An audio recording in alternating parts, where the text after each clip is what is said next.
Day 7 of 365 Bible stories.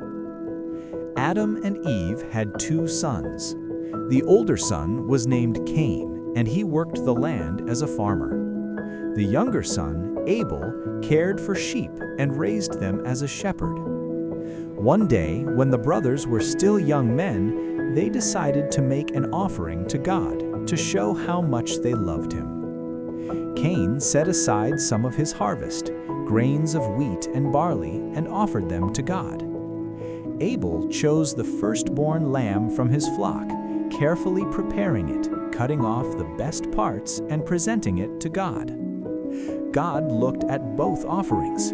He accepted Abel's offering, but he did not accept Cain's. Cain's heart filled with jealousy and anger toward his brother. God saw Cain's feelings and said, "Why are you upset? If you do what is right, I will accept your offering." But Cain was not listening. His mind was consumed with plotting revenge. A few days later, Cain said to Abel, "Let's go for a walk." Abel followed, trusting his brother, far into the fields and over the rocky hills. When Cain was certain they were alone, he picked up a large rock and struck Abel on the head. Later that day, God called out to Cain, "Where is Abel?" Cain replied, "How should I know? Am I supposed to look after my brother?"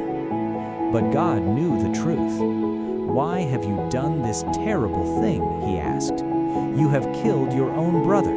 From now on, you will be without a home." Cain left his family, wandering from place to place. He never truly belonged anywhere, carrying the weight of his sin with him. Join me tomorrow as we continue this journey through the Bible.